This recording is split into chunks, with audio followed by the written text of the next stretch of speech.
Hi, I'm Dr. Pam Jarbo, Hi, I'm Dr. Steve Jarbo. and this is Life Matters TV. Today we're going to talk about posture, and so we have a couple props here that we're going to use during our different segments. So this is a spine and this is a bowling ball, and we'll go over these in our segments tonight. Before we begin giving you the research and book reviews and exercise tips for you to lead a healthier life, we want to give you an analogy of why posture is important. So when Dr. Steve and I first moved to Groton, Massachusetts, we lived in a house that was over 100 years old. And it had a lot of quirks in that the windows would stick and the doors wouldn't close all the way.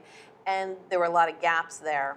And the reason is that the foundation had settled incorrectly over time and the building wasn't symmetrical.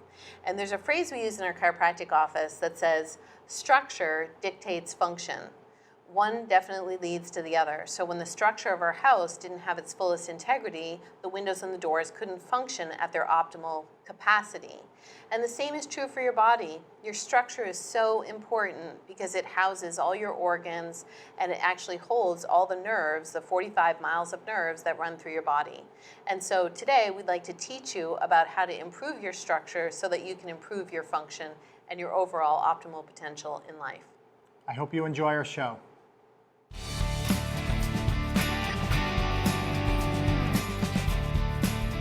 To get started, first we want to answer a question from one of our readers and our watchers. And so they asked, Dr. Steve, I have a really hard time sitting up straight. I just feel like I can't do it even though I want to. All right, so I hear that question a lot in the office, and it's a very common thing for our posture to get off as we grow older.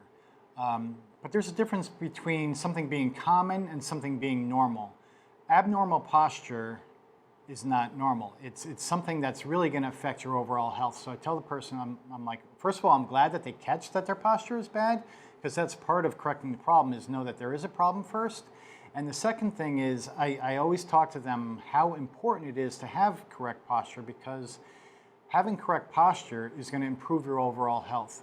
When we have bad posture, so for example, this is a bowling ball. This is a 10-pound ball. This is about what the average human head weighs. So everybody knows how heavy these things are. It's very heavy.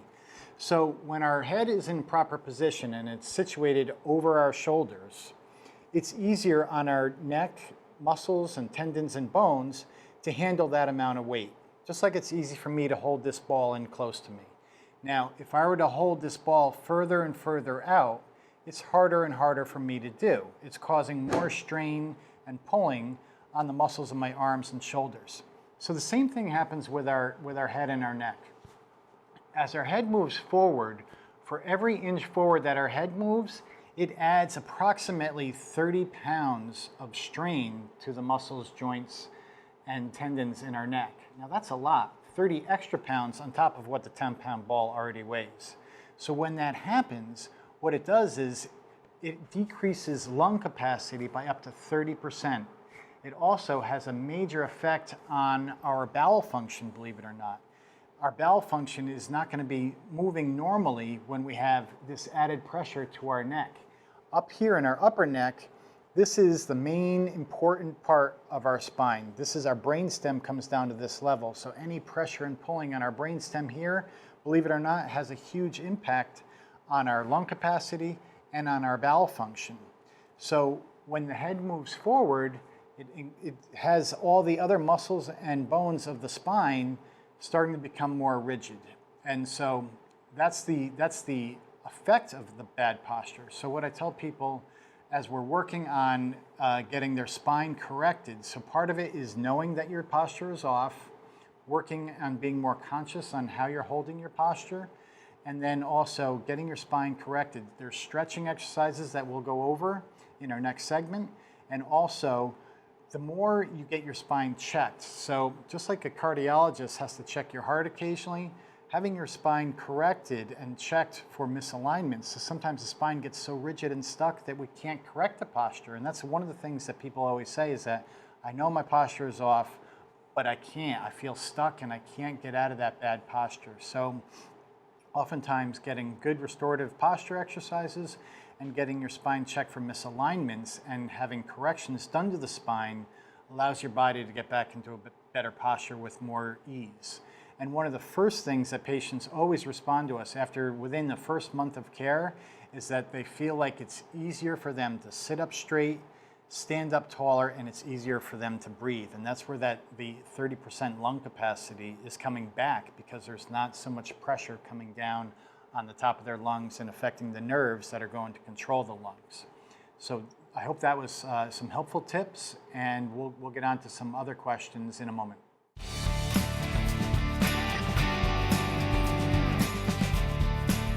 All right, so now I'm going to talk about having proper posture while you're at your workstation.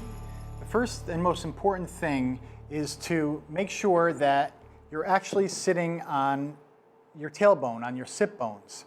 Now this is your hip and pelvis down here. This would be your head up here. A lot of people, what happens over time, if you're sitting at your computer for a long, long time, you tend to start slouching down like this, and you're sitting more on your buttocks rather than up on the top of your legs. So you want to make sure that you're sitting on the bones way down behind and on the bottom of your bottom. That helps keep the rest of your spine upright. As you start slouching down like this, the rest of your body comes forward, your head comes forward, and remember, our head weighs anywhere between 10 and 12 pounds, and it starts compressing the heart and lungs and digestive organs in here. So by sitting upright, that's the first step in keeping your body over your hips and keeping it in good proper posture. The second thing that you want to make sure is that your desk is at proper height. If you need to adjust your chair, you want to have your arms at a 90-degree angle here so that you're like this. If the desk is too high, and I've had a lot of patients come in and say, well, my desk is up too high, or I'm up here like this, that's going to be having their shoulders come up and causing a lot of tension and stress in their neck, creating neck tension and headaches and things like that. So you want to make sure that your arms are down at a 90-degree angle like this at the keyboard. And the really important thing is to make sure that your monitor is at eye level and directly in front of you. A lot of people tell me that their monitor is off to the side and they're twisting like this all day. Well, that doesn't make sense. You want to make sure that the monitor is directly in front of you. You want to keep your body and your head in a neutral position as best as possible. Now, what happens over time is that sometimes the longer you're sitting there, you start to slouch down and your head comes forward and you're looking at the monitor, and it has everything starting to cave in. So what I suggest to people is that you either set a timer on your cell phone or on your computer to go off every half hour. And so every half hour, it's just a ding to check in. Okay, let me make sure that I'm sitting in good posture. Get up, do some stretches, and move your body. We need to move and move the joints of our body so that things don't start to get stiffer and stiffer. So that every half-hour check-in is going to be a reminder for you, because if you don't do something like that, next thing you know, 4 hours go by and you've been staring at that computer and you're creating all that tension. So you want to make sure, monitor eye level, set that timer so that it can be a reminder to keep your body over your hips so that you don't start to come forward and have all that tension and pulling going forward like that.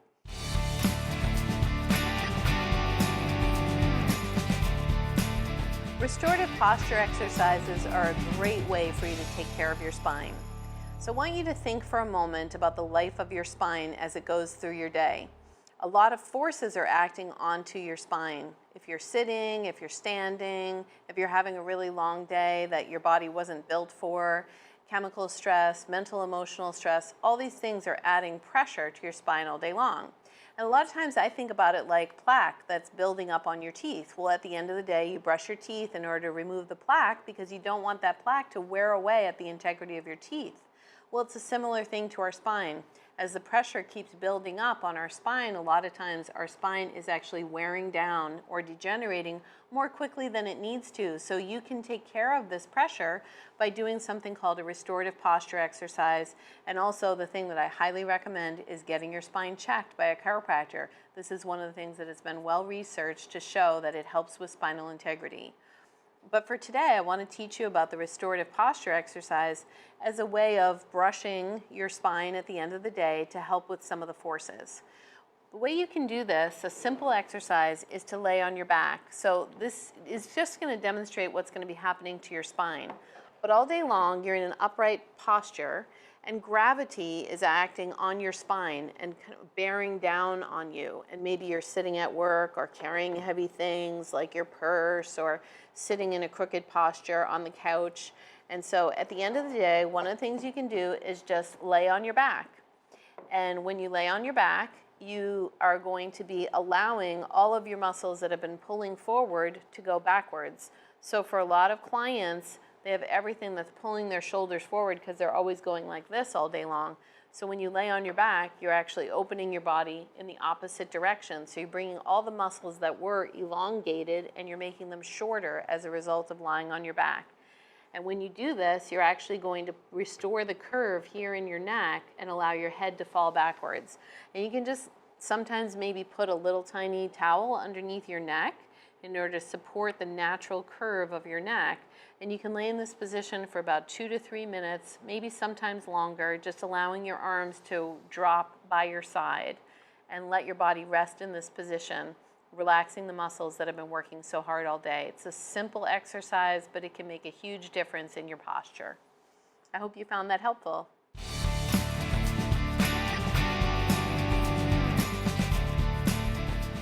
So we got another question in. This question is to Dr. Pam, and it says, Dr. Pam, my child has such terrible posture, and I'm always asking her to correct it, but it seems like she can't do it. Is there anything we can do? It's driving me nuts. We often hear this from parents in our office, that their child's posture or cracking, of their body is, driving them crazy. And so first I want to say a lot of kids today sit in what's called a C curve, where their whole spine looks like a C. And so if I was to use this spine, it would look like this, where they're sitting like this and their head is here. And so their head weighs 10 to 12 pounds. That's how heavy that bowling ball is, which is amazing to me because it doesn't feel like our heads weigh that. So what's happening here is where your heart and your lungs, your stomach, your digestive system is all here, and it's getting crushed when you sit that way. Because kids are sitting more, longer days in school, not as much recess time, sitting in front of computers and playing video games, they tend to sit more in what we call the C curve. And so we adjust children in our office. It's amazingly gentle, very light force, but what happens when you're in a C curve all the time is you create these blockages in your nerve system sometime. And that is what we specialize in, is checking the nerve system to see if there are any of these blockages, because when there is a blockage, you're not getting the true nerve flow out to all of the muscles, organs, and tissues. And so what happens, it's kind of like stepping on a garden hose, so the muscles get weaker and the child is falling more and more forward because the muscles are actually weaker. They call this hypotonicity. And so you're not getting the proper nerve flow. So when we remove those blockages, now the nerves can flow out to that area and the child has more of a capacity to sit up straight. We often hear from parents that their child is naturally having better posture, will also feel more comfortable in their own skin. A lot of times that bad posture happens around middle school because they're actually just feeling uncomfortable in their own skin, but that actually can cause neurological and healthcare problems. It's a very important concern to address. So thanks for your question, and as always, if you have any questions to ask us here at Life Matters, you can write to us at drpamjarboe@gmail.com, and we'll try and get to your question on the air. Thank you very much.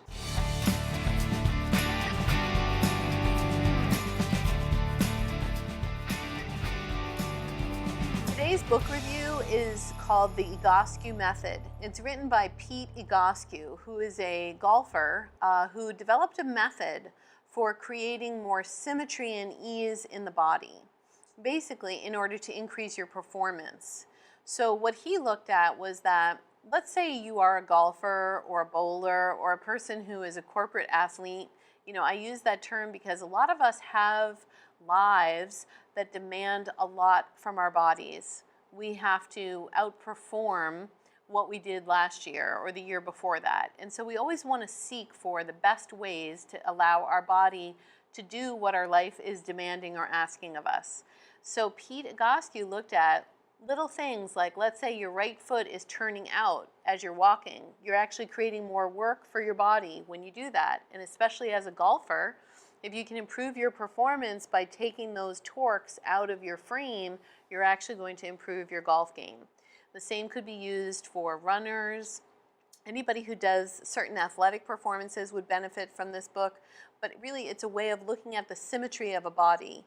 So if you look at a building and you looked at the symmetry of the building, and if there was anything off, that would throw the whole building off and the function of it. And it's really similar with your own frame. You want to have as much symmetry and ease in the body so that the body can perform at its highest level no matter what you're doing. Because if you arrive at 3 o'clock and your body's working harder than it needs to, you're not going to be able to put out what you want to put out for your life, your work, your family, whatever it is. And so I recommend this book because it gives you a perspective on creating more ease and symmetry and increasing performance no matter what you're doing in your life.